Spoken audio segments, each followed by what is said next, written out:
Welcome back, everyone, to another episode of the Richie Hicks Jr. Sports Podcast. It is opening day eve. With me, my good friend, Mr. Mike Zappi. How you doing, buddy? Out in San Antonio? It's time, baby. It's time for this team to take over the state of Texas. Houston has had their run, but it is time. It's not going to happen, but it's time. He's excited. He's ready for I'm, baseball. I'm excited, man. I am too. We're also going to hit on to the most recent inductees for the NBA Hall of Fame. We've also got some NFL rule changes we want to hit on. We're going to speak about his Rangers, my Yankees, what we expect from our personal teams, as well as giving you some solid predictions. We did our division previews, but we threw a lot of hypotheticals out there. We're going to give you our solid predictions on World Series champs, MVPs, Cy Youngs, MVPs. I can't wait to get on that. And I'm going to tell you why I'm a little skeeved about how everyone from Sports Illustrated is picking Shohei Ohtani to win the MVP. Like if our guy didn't hit 62 bombs last year and didn't miss a triple crown by a nose hair. We're going to start with the NBA Hall of Fame inductees. Go ahead, Zappy. Let me go in and just light a little fire under that. He did that last year. We're talking about this year. Okay, I like it. All right. NBA Hall of Fame inductees. I think without question, the guy who stands out above everyone on this class, undeniably, got to be. Who's your main guy? Let's see. Let me see if you agree with me. Well, I mean, you got to give a shout out to Greg Popovich, first of all. Yeah. You know, he's what a great coach he's been for the Spurs organization for a very long time, too. And then we see one of his players that got in Tony Parker. I believe it's well-deserved that he got it. The one that stands out to me is probably Dirk. Yeah. I guess not stands out to me because he is the greatest Mavs player to ever play the game, but it's just the way he did it. He was a great player with a crazy shot and a goofy fadeaway jump shot, should I say. But he'll always be remembered as the guy that was down 0-2 to LeBron James in the NBA Finals with not much of a team, and to come back and win that series. You know, that was by far one of the greatest. To piggyback off of what you just said, I would also like to give a shout out to LeBron's 1A, 1B heir apparent, so to speak, Dwayne Wade. He is also a part of this class, along with Kobe's sidekick, Mr. Pau Gasol. Yep. Excellent class this year. But to piggyback off of what you said, and man, do I love this stat. Dwayne Wade beat Dirk Nowitzki without LeBron James. Yeah. With the assistance of an aging Shaquille O'Neal, a revitalized for a short time Alonzo Mourning. Alonzo Mourning came up very big in that series. Had some big moments in that series. Some big plays defensively around the rack. Udonis Haslem helped with that. Gary Payton got a ring over there. But I do want to say that because, Colin Cowherd was talking out of turn, trying to diminish MJ's greatness. And I'm in hater mode tonight. Just wait till we get to SI's picks. But I just want to say congrats to all of these guys. Greg Popovich, dude. Everybody naturally always talks about Pat Riley, Red Auerbach, Phil Jackson. It's. But, not for nothing, dude. Not enough people talk about Greg Popovich. And quite frankly, not enough people talk about his best player, Tim Duncan. When you look at Tim Duncan's winning percentage as a player, it squashes pretty much anyone who played the game in the modern era.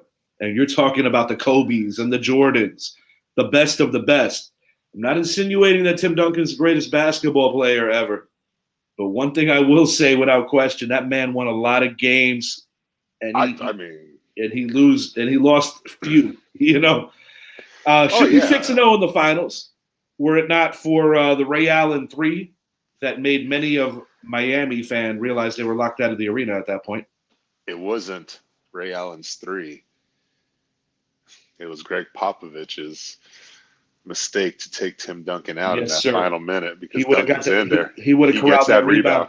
He would have corralled that rebound. No doubt about it. Look. Kind of felt bad for Tracy McGrady just on the Spurs bench. I wanted that guy to get a ring. I know it's sad, man, and there's other players that I Because could in talk about. garbage time, McGrady was having some fun out there in Game 5.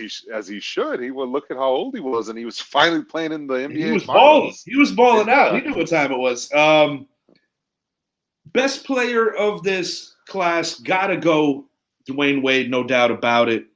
Big shout to him. I think one of the greatest attributes of Dwayne Wade's career was that he did something that a lot of great players don't necessarily have to do. He took a back seat to make his team better. I think it's something that Steph has done in Golden State that makes him phenomenal. I think it's an unselfishness as a player that made Magic Johnson and Larry Bird great.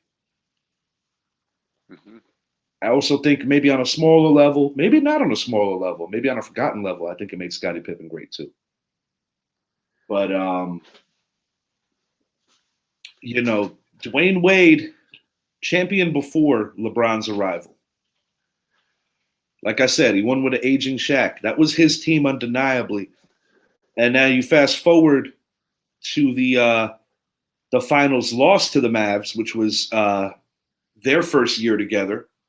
Dwayne, Chris, and LeBron. I feel that in that very first finals, they had a problem figuring out who necessarily was going to be the dude in the ultimate crunch time. I think as they played more big games together, they complemented each other much better. But in that particular series, I mean, J. Kidd, Dirk, Tyson Chandler, basically everybody on the 2012 Knicks, they did it, man. They did it. And don't forget about Jason Terry. They did it, man. And that was I got to say, that was a feel-good moment, I think, for most NBA fans, because when you dig into the decision, it left a lot of people very upset for many different reasons, whether it was Cleveland fans, the way LeBron left, whether it was just many an NBA fan just not liking the way it was all orchestrated, the way it was done, NBA purists, guys that, were fans of the golden era, regardless of team affiliation. It didn't sit well with a lot of people. And at the end of the day, when you're coming out of the rafters and you're talking about we're going to win 7 and we're going to win 8, well, with all due respect, Mr. James, it's going to be hard to do that when you only stayed there for 4 years. Well, he didn't, because they were 2-2 during that time. 2-2, and at the end of the day, winning 2 championships is no small feat, but I do consider it a failure. Oh, I always considered it a failure. They couldn't even build a dynasty out of it, and I think that's the most important thing. That's what you're based on, right? Mm-hmm. And when you can establish a dynasty out of it, then it's a success, in my opinion. It kind of goes into that weight when we look at, okay, KD won a couple of championships. Giannis only has 1, and possibly that could be Giannis's only 1. We'll see. The Bucks have something to say about that this year. But it's almost like when that 1 championship holds more weight than your 2, so to speak, if that makes any sense. KD joining the Golden State team that was our championship caliber team. And they won again once he departed. Mm-hmm. Here's the question, though. I think it's Dwayne Wade and Dirk that are the most, I think, most successful out of the list here. Well, actually, Tony Parker will be. But another forgotten guy that doesn't get a lot of love at the point guard position. I don't know if he cracks my top 10, but he definitely cracks my top 13. And that's my question. Where do you have Dwayne and Dirk as far as shooting guard and small forward? Well, when we talk small forwards, I mean, it starts with Larry Bird still to me. Some people say LeBron. To me, it still starts with Larry. I'm going to give LeBron 2. I'm comfortable at this juncture giving him the 2. Dirk was kind of a tweener based on his height, his game, similar to a KD. He's got the sleekness to his game. Power forward / small forward is kind of how I view a Dirk Nowitzki, because he has the attributes of a small. He'll get listed in the program as a power. but he has attributes that we haven't. I think it was kind of groundbreaking, his game. We didn't necessarily see guys at that height, that sleek, that good of footwork prior to Dirk in terms of positioning. And that's where I think where we see the game today now, where the big men that can move with the ball. That's why we have there's so much hype with this kid coming out of France for this year's draft. Yes. You know, they're looking for the next big man that can move like a Dirk could do. And so, I think with the Dirk, he was considered a small forward, power forward, but I considered him more of a small forward because he was the evolution of the game in the way, when you're 6'11", most guys cannot move the way he could. And we were so used to seeing guys that were 6'11", 7 foot that were playing center or power forward. So that's what I mean. Yeah, I think he's both positions, but I rank him as a small forward in his career personally because he didn't do a lot of the dirty things that a big man would do. And I want to shout out. I definitely want to shout out Pau Gasol because I think he's another one of those players that kind of gets forgotten. Nobody forgets when Kobe was the number 2 to Shaq. A lot of people forget when Pau was the number 2 to Kobe. And make no mistake, Pau was at the height of his game during those seasons. I mean, this is a guy that spends his off seasons being a doctor. Yeah, pretty wild. That should say a lot about him, and I think it takes a lot off of the pressure of playing in an NBA Finals when you're saving lives. Yeah, and that's why the NBA Finals to him that's just whatever. Hey, we won, cool. We didn't, cool. But he's not spending the offseason working on his craft as other players are doing. If he did do that, if he wasn't going to become a doctor, he probably would have been remembered a lot more. But because he was content with himself being a doctor number 1 and an NBA player number 2, it didn't bother him. And I got to say, man, great story involving Pau and the late, great Kobe Bryant. During the Redeem team, when Kobe, just to solidify things, when they played Spain, Pau Gasol's team. Now, these are 2 teammates, very close friends. When he basically told D-Wade and LeBron that he was going to essentially run through Pau to start the game off, just to send a message, I think that speaks volumes of not only the competitor that Kobe was, but also the competitor and the understanding of the situation that Pau had, because something like that could actually be taken personal. It could lead into a next season. It could turn into something ugly. Pau just a true pro's pro through and through. Tony Parker, the point guard for 4 of the 5 San Antonio Spurs championships. The one that he was not a member of was 99, the infancy of that run with David Robinson, Tim Duncan, and at the point they did have Avery Johnson, who made some huge shots to beat my New York Knicks in 99. Tony Parker's game, to me,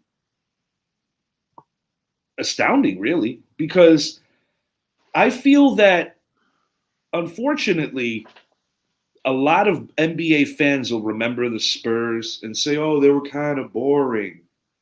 What's Tim Duncan's moniker? The big fundamental. You know what I'm saying? But results are results. And at the end of the day, you're talking about the best, arguably the best coach in NBA history. And the reason I am comfortable saying that about Greg is because he didn't have Michael Jordan, Scottie Pippen, LeBron James, Kobe Bryant, Shaquille O'Neal. This man had 1 phenomenal player, 2 if you want to include David Robinson, but it was towards the twilight. And he had a lot of guys that mastered their role. I think that's what made the Spurs so damn good for so long, is that you could change parts and pieces, similar to what we saw the Patriots do over the course of 20 years winning Super Bowls in the NFL. But I think that's what made the Spurs such a great team. In that regard, they can remind you a little bit of maybe yesteryear, like the 60s Celtics, where no man was bigger than the team. And I think that Tim Duncan kind of having that laid-back personality, but really being a killer at the end of the day, I think he was perfect for that city. I think he was perfect for that franchise and just what they did. And I also think he had a great mentor. Coming into the league, having David Robinson there, I think it kind of eased his adjustment into being one of the best big men off the jump. Because a lot of big men, when they come into the league, they got some lessons they got to learn before they really take it over. You saw it with Shaq and Orlando in the beginning, with some of his battles with Patrick Ewing and Hakeem Olajuwon. Duncan, I think, was just ready, like right off the jump. Yeah. I mean, and I could credit a lot of Duncan's success to Greg Popovich, and then the other person we cannot forget is Becky Hammond with her induction into the Hall. Absolutely. So, and she's one of Greg Popovich's successful coaches that turned great. Steve Kerr, another one of those examples, who has got the Hall of Fame waiting for him as soon as he's done with the Warriors. It's inevitable he's going to be a Hall of Fame. I think from a talent standpoint, and that is why I think sometimes we need to look at Greg Popovich a little more closely. Because, yes, Tim Duncan is the best power forward to ever do it. But when you look at the supporting cast, lesser coaches would not get what they got out of that. No, I 100% agree. And that, as you were saying, Tony Parker was perfect. Tim Duncan was perfect. Really, everyone that was on that team, including the head coach, was Manu was phenomenal with them. And, they had their shooters over the years. Steve Kerr, current coach of the Golden State Warriors, he was on some of those San Antonio teams after the Bulls dynasty burned out. They had Robert Horry, who always managed to be on championship teams and play a championship role. Bruce Bowen and his great defensive style of play. Phenomenal defender. Shutting down some of the best offensive players in the league at that time. Yeah. He didn't have the offense to match the defense, but he certainly played his role on that side of the ball where he limited some of the best players and made things easier for his stars. But a big congrats to each and every one of these guys. When I think about the Naismith Basketball Hall of Fame, let's remember it's the Basketball Hall of Fame. It's not just for the NBA. You made a mention of Becky Hammond. You have phenomenal women players that I think get overlooked. I mean, you take it back to even a Cheryl Miller. When Reggie was getting inducted, he flat out said, I appreciate all the honor, but at the end of the day, I'm the second best Miller. And I think that speaks volumes to the kind of player his sister was, because Reggie Miller, one of the greatest to ever do it from beyond the arc, and just, you can't put together essentially a filmography of the NBA of the 90s and into the early 2000s without your Reggie Miller moments. He was a huge part of that. Oh, no question. Well, every guy on this list, early 2000s, 90s, It's cool. It's cool to see these guys get their roses. It really is. A year removed from Kobe getting in, that was bittersweet. That was tough. I think Vanessa handled it like a true champion. Oh, without a doubt. And she nailed it. And, when I think about his peers that got in with him, you think about those young kids coming out of high school and college, because in Kobe's case, Garnett's case, they were high school guys. Kevin Garnett, Tim Duncan, Kobe Bryant going in on that night, phenomenal.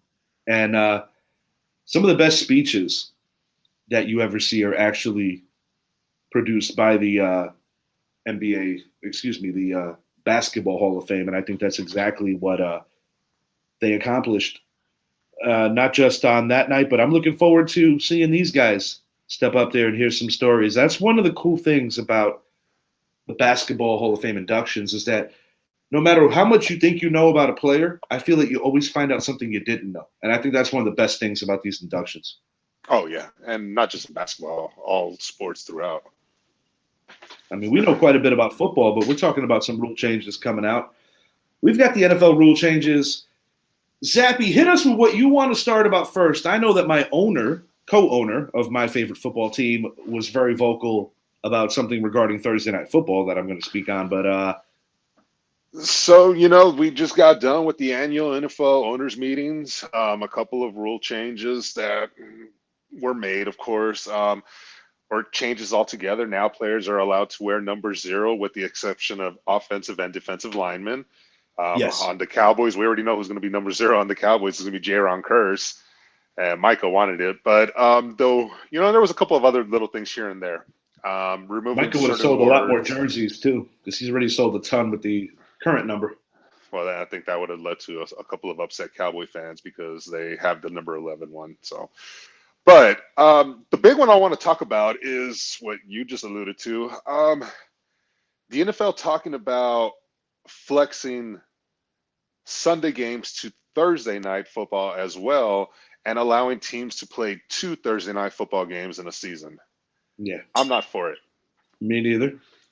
This got tabled, and they will resume conversations about it in May. There is a lot of rumblings about this. Some people like it, some people don't. If I heard correctly, Jerry Jones voted in favor of it, or was one that was advocating it. So I almost wonder to a level if because they've always identified the Turkey Day game as a Cowboy Day, just like the Lions, and then your third game is always figured and flexed, or not flexed necessarily, but figured. I'm surprised a little bit that Jerry voted it. I know Mara, our guy, very pissed off. And he flat out said it. He's like, when are we going to consider the fans? And I think, at the end of the day, all these guys are billionaires. You know what I'm saying? Different layers of billionaires, but they're all billionaires. But when you hear an owner talk about the fans, you made a good point off the air that I'm going to repeat. It really affects the father and son dynamic if you had, because they're talking about flexing these. That's the part that's going to be different. And it's not flexing Sunday morning to Sunday night. It's flexing 3 days. We're talking about, for a lot of these fans, hotel accommodations. We're talking about school, work. So not to mention, most NFL stadiums are not 25 minutes away from your house. You have to take a bit of a drive to get to them because in most cases they're in downtown or they're outside the city. So, it's I don't think it's going to pass, but I have been proven wrong lately on what I think makes sense that has passed. We saw that in baseball. I don't think it's going to pass. I definitely don't want it to. I also don't think it's right when you consider player safety. So this is my question, Zappy. I want to make sure I got this right. The motivation with these Thursday night games about teams potentially playing 2 a year, the ratings were they were pretty bad. Yeah, and it's been like that over the last few years. So the way that they flex your Sunday night football towards the end of the season, that's what the NFL is trying to do now with Thursdays. Yeah, so we're gonna be seeing games flexed to Thursdays and Sunday night. I got news for you, dude. I think the product could suffer because that is a wicked turnaround when you play on, especially when you got playoff implications on the line. I think John Maris said it best. Yeah, the ratings have been down. Put better games. You know how the opening one over the course of the last couple of years has been pretty good in terms of value? Like the Rams sucked this year, but nobody knew they were going to be that bad. Buffalo opened against them. That was cool. The Patriots a couple of years back played against the Kansas City Chiefs when a rookie Patrick Mahomes was actually sitting. He sat his first year. A lot of people forget that was a classic one. Yeah, but I think what I'm getting at is after the first Thursday, they all go downhill. Yeah, that's the reason why, because it's the first game of the year, and that's not an issue. If I know my Cowboys are playing on Thursday night and I've had time to plan for it, yeah, cool. I'll go to the game. I have no problem with seeing some great games, but like Mara said, schedule them. When we sold the rights to Thursday Night Football to Amazon, well, I say we, but the NFL did, or however it works. So now when you're sitting there like, well, are we really going to give up these games? But of course, now with the NFL seeing how it affected their revenue, now they got to do something about it. But I think the solution is don't vote this in, but what you do is Do your homework just like we do here at the show, just like many other podcasts and news networks do. Figure out which games look good on Thursdays and make sure that we got a banger most of the time. That's it. Schedule it. You know what I think is going to happen?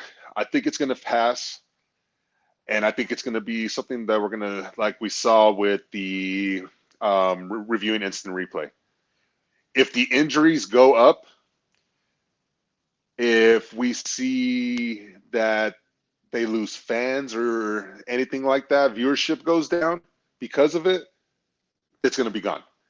If injuries stay down, and if injuries stay the same or less, and there's no impact whatsoever, and they actually see market increases on so many levels, it's not going away. I think they're going to bring it in to test it out. I just don't think it's right that the flexes occur towards the final stretch of the season. That's where I take issue. These are things that need to be figured, scheduled, and planned. But ultimately, to me, it comes down to greed. There's other ways to get eyes on your product during Thursday night, and I think Maris said it best: put better games on. Yeah, just schedule the games correctly. We don't want to see the Jaguars and the Texans like you said. We don't want to see that. And people in Florida don't want to see that when they're scheduled on their TV. Sometimes people in Florida see that as a win if they get scheduled on Thursday. I think what the Thursday night games should be is games like interleague play. So with AFC versus NFC games, that I would love to see the Cowboys, Bills, or Jets. Yes, exactly. That makes sense, Zappy. That makes sense. Those are games I wouldn't mind seeing.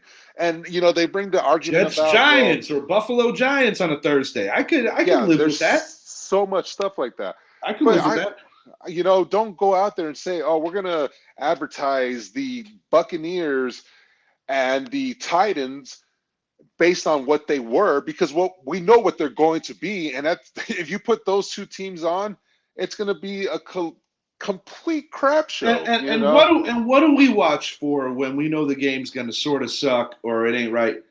Fantasy. That's what we care about.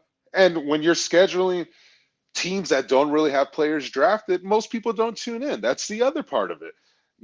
So there's a lot of things to consider. A lot of variables. Or when you actually get home and the game's 14-3 and they're going in for a third score, by the time you get warm into your seat, you're like, nah, I'm good.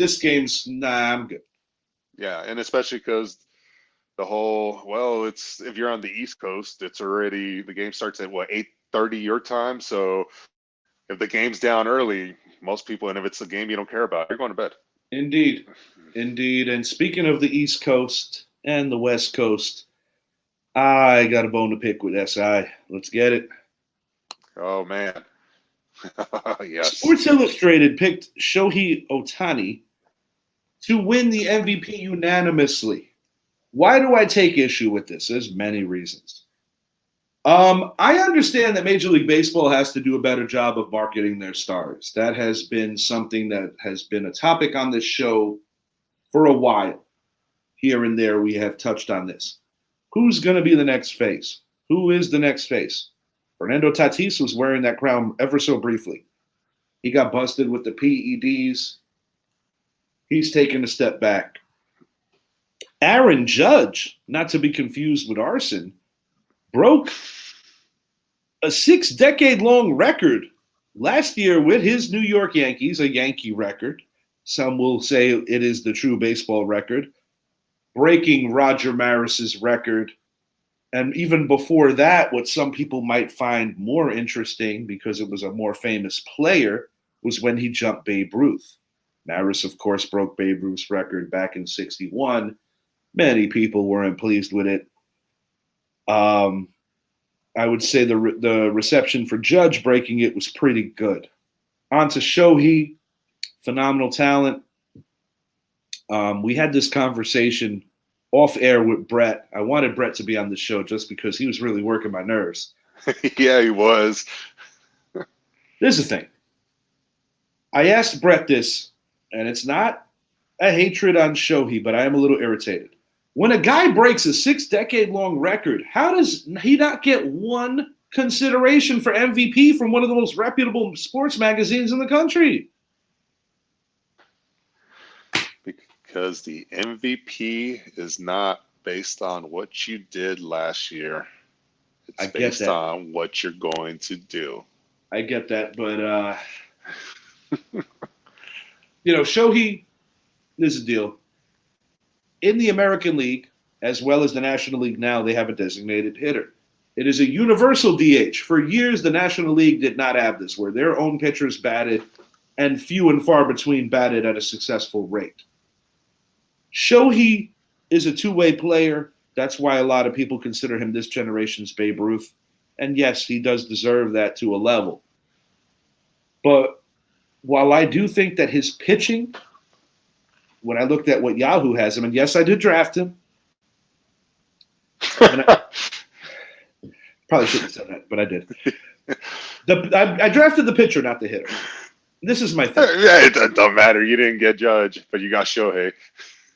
Their MVP, the pitcher Shohei, their MVP outlook to me is that they're not including the pitching as a sell point. Because if that was the case, then why didn't he win the Cy Young last year? All I'm trying to say, this is how I view Shohei right now. Potential is potential is potential. To me, I see him as, yeah, he hit 34 taters last year. That's cool. A lot of guys hit 30 home runs nowadays. He hit 274, I believe. That's cool. A lot of guys hit 274. He's a DH. He doesn't play the field except for when he's in the field pitching. The American League, in his case, the Los Angeles Angels, even going back to the old days, before it was a universal DH, you always had the option to waive it. Very rarely would anyone want to do something like that. In Shohei's case, they waive it and put him in whatever position they deem fit, which is usually at the top of the order, top four people to bat. I think what I'm trying to say is, like, my frustration with this award, or the way that SI is pitching it, is like, I don't view him as the best pitcher in Major League Baseball, and I don't view him as the best offensive player in in Major League Baseball. So it's like you're kind of combining the two, which is still damn impressive. But I feel that like, because he pitches and he's the only one that does it at a level of his offense, it supersedes guys that are great hitters, because nobody's going to convince me that Shohei Ohtani is a better hitter than Aaron Judge. I'm sorry. I'm just not convinced on that one. Now, the term MVP, though, when I think about Shohei, I think about the fact that there's not many two-way players, for one, and the amount of pitching he does and the amount of strain that does to your body, and to be also hitting and not just going to the batter's box and hitting for a single, because most pitchers, when they go up to bat, they look like softball dads, a guy that just drink some beer and hit it over the infield, So, but when raise his hand in 3, 2, 1. But when you see a Shohei that's able to pitch the amount of games he's able to pitch, and also hit the amount of times he's able to hit, and do the things he's able to do, it's the argument of why he should be the MVP. Because no, he's not the greatest pitcher and he's not the greatest hitter. However, he's one of the greatest as being able to do everything. Indeed. I give you that, Zappy. I do give you that. So that's the reason why, and you get an MVP out of him. It's close. You know what it is, dude? I think my frustration is this. For years and years and years, they have always separated the best pitcher with the best hitter and vice versa. And I said this off air. And some people might look at me like, yo, Richie's being a hater. And I'll take it. Maybe I am.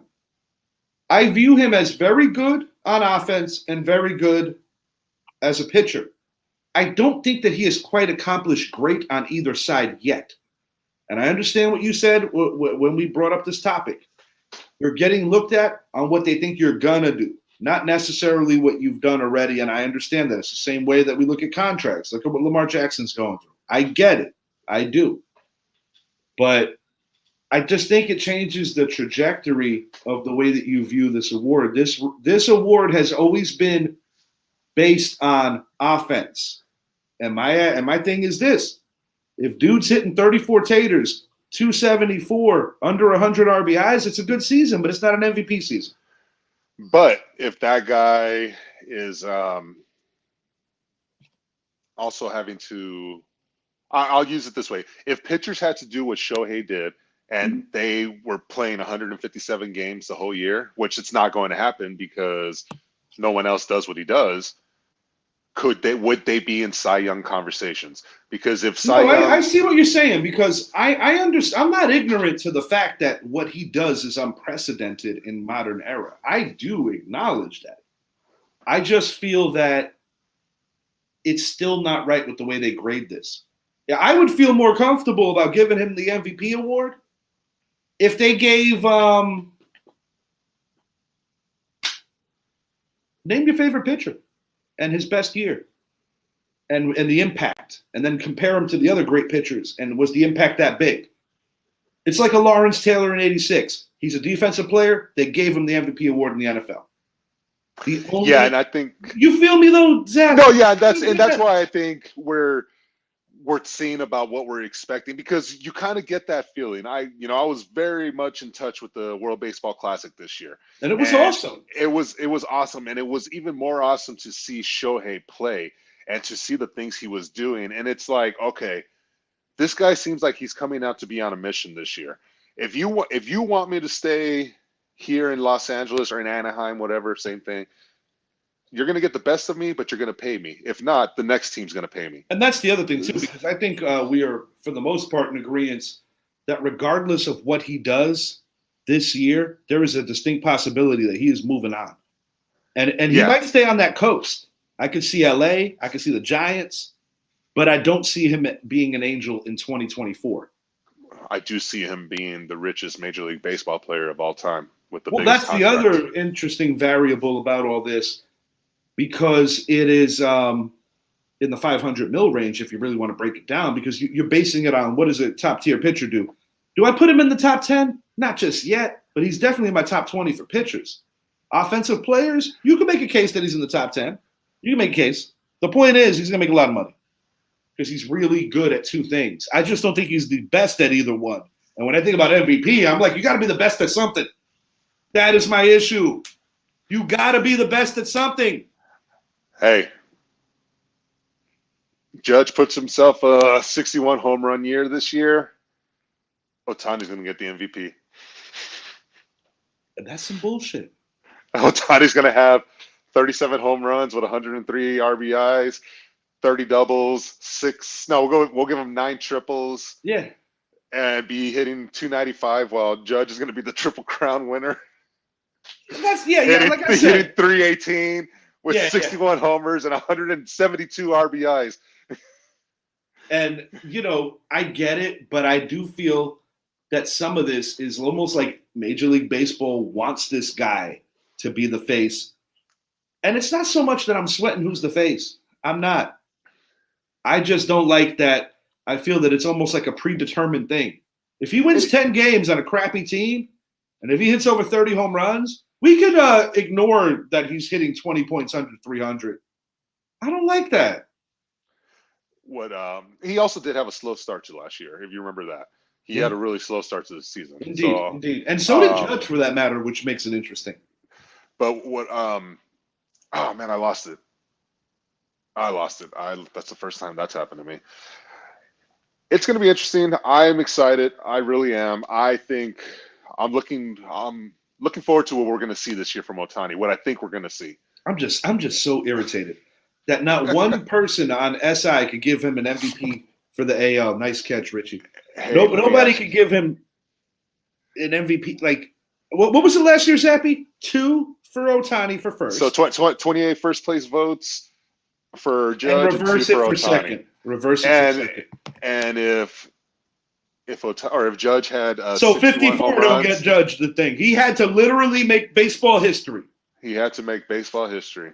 That's the crazy thing about it, because sometimes people are going to consider everything you're doing. At some juncture, can we factor in winning? Winning matters. Oh, winning always matters. And listen, I'm not trying to rip this guy up, but it's like, dude, the Angels suck. And you know what's going to be funny? We're going to revisit this at the trade deadline when you find out that Ohtani is a Yankee and Judge is still ahead of him by like 15 home runs and all this. And then I'm going to say, hey, Richie, who's the MVP now? Aaron Ohtani. Aaron Ohtani. It'll be the first time we get two players from the same team winning MVP. It's always fun to be a hypocrite when it works in your favor. I just want to make this clear to all our viewers. I absolutely admire and respect the hell out of Shohei Ohtani's game. Same goes for my man, Aaron Judge, who will be opening the season tomorrow, most likely in center field with the injury to Harrison Bader. It's just one of those things where I don't like when they're trying to recreate the wheel when they're acknowledging people. There are other ways to acknowledge people. But at the end of the day, when this has always been an offensive-driven award, Ohtani's stat line isn't beating Judge's stat line or somebody that might do something comparable to Judge this year, no matter what he did on the mound. And that is my frustration. Yeah, but that's the beautiful thing about it. It's a prediction, and it's also subjective. And it's very subjective. It's very subjective. One thing I will not deny is that it's a pleasure watching both these guys play baseball. Oh man, it's an absolute pleasure. And let me tell you, watching Ohtani strike out Mike Trout to win the WBC this year, that was intense. I didn't think I'd get chills, but I did. And it's just it made me excited for what's to come this year in baseball. It's going to be an exciting year. The pitch clock is still going to be pretty wacky for the first month. I think it's going to be exciting. Zappy, who do you have for your Cy Young Award winner? Well, I was going to say just for what Nestor did yesterday when he got in trouble for pitching too fast. I was like, you can get in trouble for pitching too fast now? Yeah. And so then he ended up just staying in one position for a while, fucking with the umpire. Cy Young, after watching spring training, considering that he is out of the upper Northeast, away from that cold, riveting weather, away from the weather in Philly, New York, Boston, he has come down to the state of Texas. He has been the ace we have been missing since the early the 2010s when we had a Yu Darvish. He's a guy that can go out there. Before him, you could drop Nolan Ryan. Yeah, it's that's the one thing is when we've had an ace, we do well. Jacob deGrom is my 2023-24 American League Cy Young. I am after watching what he has looked like in spring training. He looks like he is in mid-season form. I firmly believe the weather change is going to help him a lot, and we're going to see him get probably. I'm going to go 28 starts this year. 28 starts. It's funny. I actually agree with your pick on the American League Cy Young. I am picking deGrom myself. One thing I will say, and don't take this the wrong way, it's always hard to top something like that, even if you're pretty awesome after the fact. Yeah, it is. I'm not a fortune teller. This is going to be his best year as a Texas Ranger. They might win more games. He might be on better teams after this. I do think your guys are trending upward. I got him winning 18 games this year. I really believe that he's going to be that guy. My number 2 is going to be Shane Bieber, and I think Nestor Cortez, whether he gets a vote or not, would definitely be a top 3 guy. I feel very strongly about Nestor. In the National, Max Fried. That is my pick. I am on the Max Fried train this year. Yeah, earlier when we talked about this a few weeks back, I was very high on Luke Musgrove. Jake Musgrove is dirty. Or Jake, sorry. It's okay. You good, buddy. I hate when I watch a show back and I'm like, damn it, Zappy, you didn't correct me. I know, Such a nice guy over there. But I agree. I think it's going to be Max Fried too. The more and more I thought about it, everything, it's just I'm excited to see what he's going to do for this Atlanta team in the National League East, which in my opinion is going to be the best division in the NL. If you can win that division, then you should win. Yeah, Musgrove and Fried, I think, are definitely 2 guys that are going to be potentially going nose to nose towards the. And you can't count out last year's American League Cy Young winner, who's over in the National now, Justin Verlander. And you can't count out Urias either from the Dodgers. Not by any means, and even Gonsolin on that staff with the right situation could potentially Be the best pitcher on that staff. Who you got for your American League MVP? I was kind of bitching about it for a while.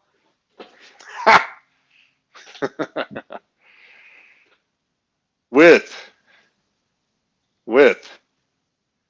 23 first place votes, 7 second place votes, an ERA of 3.01, 43 home runs, 116 RBIs,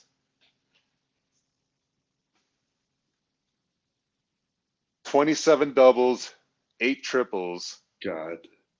Shohei Ohtani. I think Ohtani's going to win the MVP in the American League as well, but I don't think it's going to be as convincing as the stat line you gave me.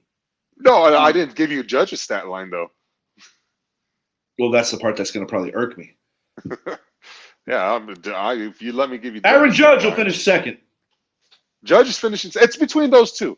It really is between those two. And honestly, Sports Illustrated kind of already like opened up what I think. They didn't open it up. That conversation has been there already. It's just now that baseball is starting, it's brought to light again, and people are talking about it again.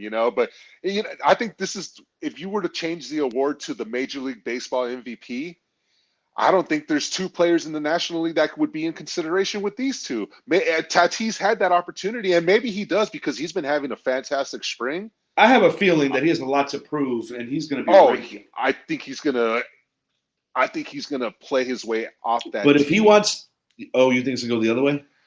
No.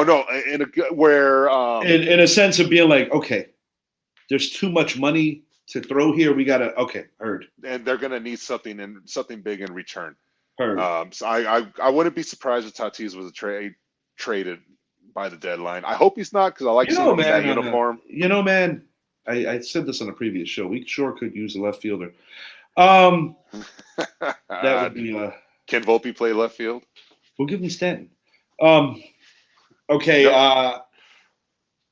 Oh boy.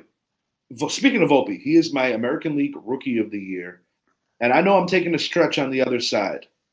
Definitely taking a stretch, but I got a feeling Senga of the New York Mets is going to be the National League Rookie of the Year.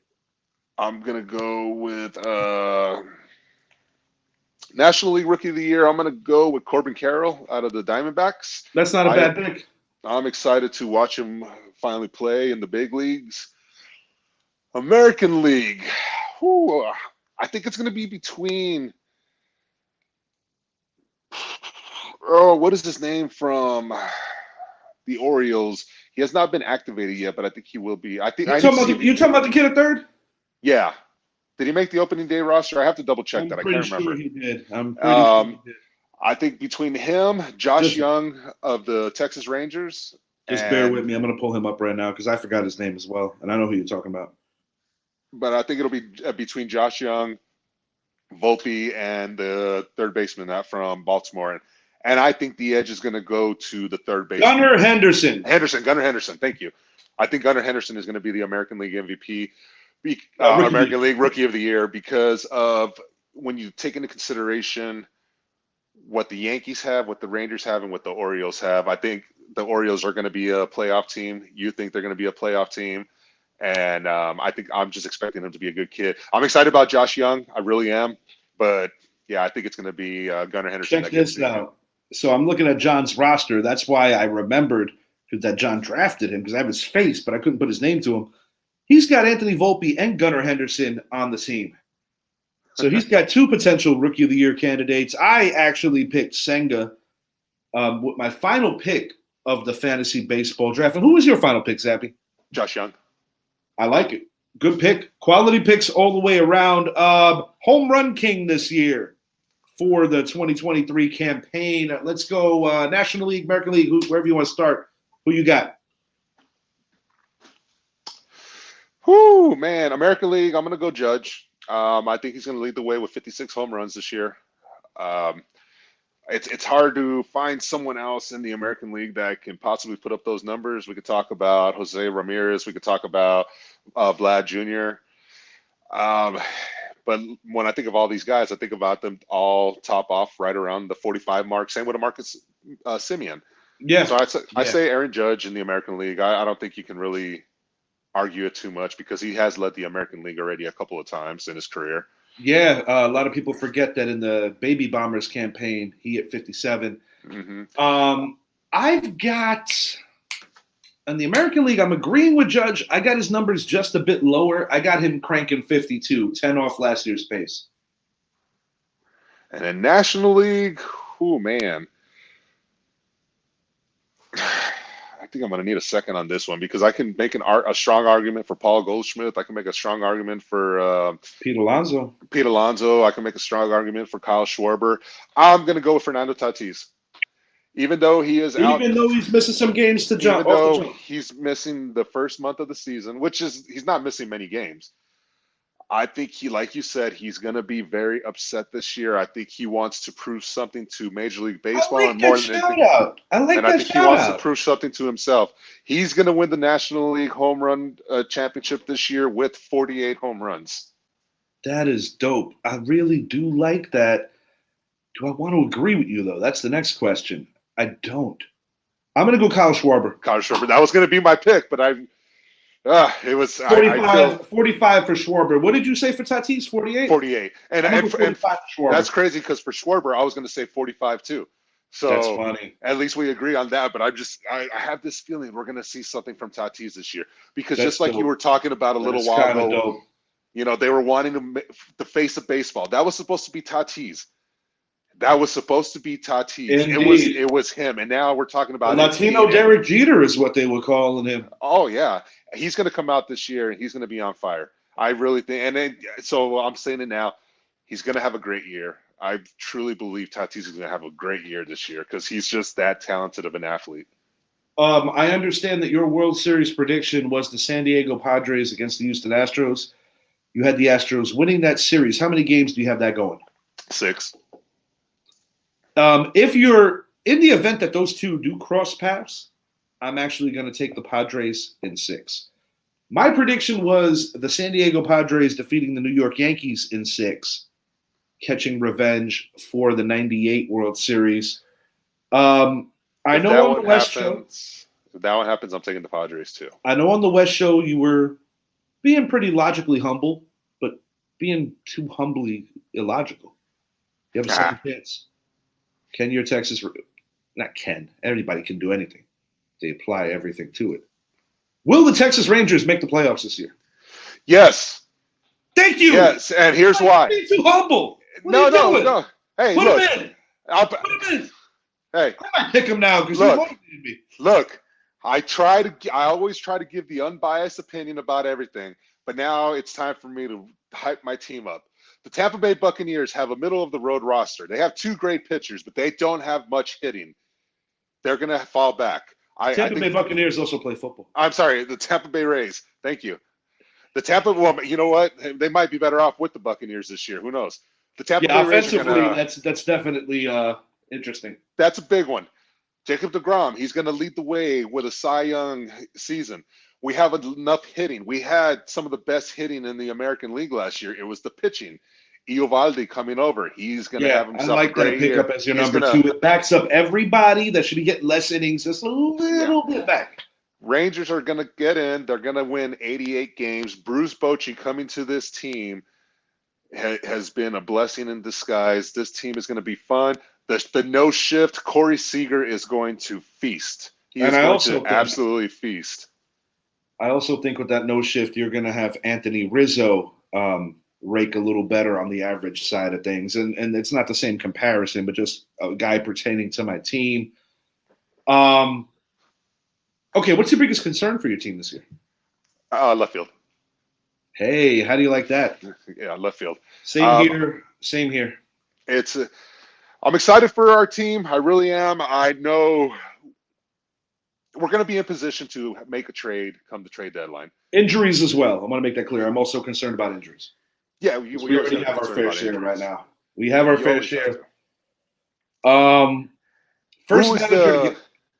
Go ahead. You first. That was what I was going to ask you. First manager to get fired? Yeah. Well, you won't remember his name once he does get fired. I'll tell you who's replacing him.